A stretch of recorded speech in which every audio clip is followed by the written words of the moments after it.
जय गुरुदेव। परम पुरुष गुरुदेव जी, जय गुरुदेव नाम। अलख अगम्य की पार में स्वामी तुम्हें प्रणाम। कोटि कोटि करूं वंदना, अरब खरब प्रणाम। चरण कमल बिसरू नहीं, जय गुरुदेव नाम।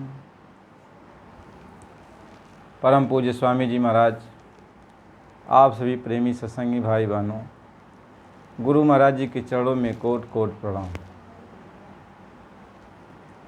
आज हम सब लोग इस विषय पर चर्चा करेंगे कि सत्य क्या है,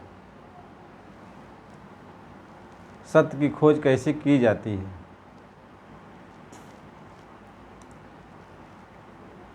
तो सत्य क्या है, इस पर हम लोग विचार करेंगे। देखो, सारे धर्म ग्रंथ है, सारे संतों महात्माओं की वाणियाँ, सारे वेद पुराण उपनिषद, सब लोग यही कहते हैं कि सत्य वो मालिक है, वो परमात्मा है। और परमात्मा का अंश ये आत्मा है जो सत्य है।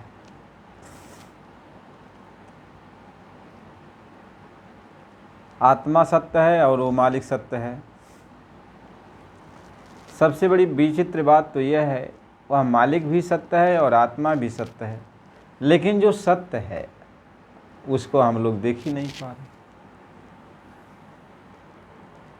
देखो कितनी बड़ी बात, जो सत्य है उसको देख नहीं पा रहे हैं, और जिसको हम लोग ये कहते हैं कि ये असत्य है, यानी ये संसार असत्य है, यहाँ की क्रियाकलाप असत्य हैं, यहाँ धरती पवन पानी अग्नि आसमान असत्य है।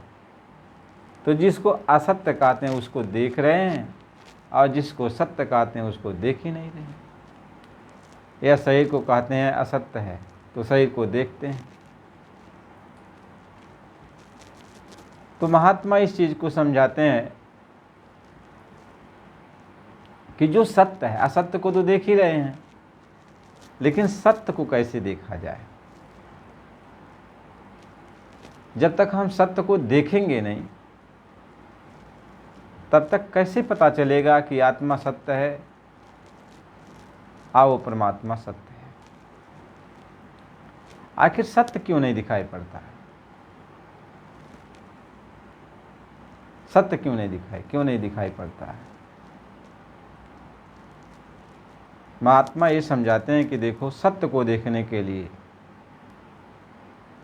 आपको अपने आत्मा की जो आँख है उसको खोलने की ज़रूरत है। आत्मा की आँख से सत्य दिखाई पड़ता है, और इस शरीर की आँखों से असत्य दिखाई पड़ता है। आत्मा के कान से सत्य सुनाई पड़ता है, और इस शरीर के कान से असत्य सुनाई पड़ता है। इस शरीर के स्पर्श से असत्य का स्पर्श होता है, और आत्मा के शरीर के स्पर्श से सत्य का स्पर्श होता है। आत्मा की नाक से सत्य की सुगंधी मिलती है, और शरीर के नाक से असत्य की सुगंधी मिलती है। अब आत्मा की जो आँख है, तो आत्मा में एक आँख है, आत्मा में एक कान है, और आत्मा में एक नाक है, और आत्मा की ज़बान है। जैसे शरीर में दो आँखें हैं, दो कानें हैं, दो नाक के सुराख हैं, मुख है, नीचे की इंद्रियां हैं, नीचे के जो दरवाजे हैं, इनके द्वारा हमें इस संसार का आभास होता है।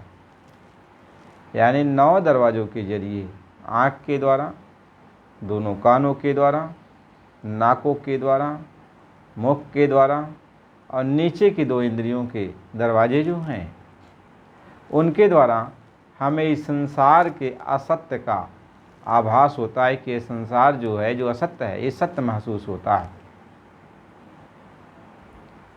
लेकिन जब यही आत्मा अपनी आँखों से, यानी आत्मा की जो आँख है, आत्मा की आँख से जब देखती है तो उसको सत्य दिखाई पड़ता है।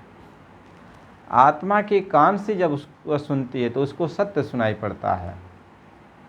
और आत्मा की नाक से जब वह सूंघती है तो उसको सत्य सुगंधी मिलती है।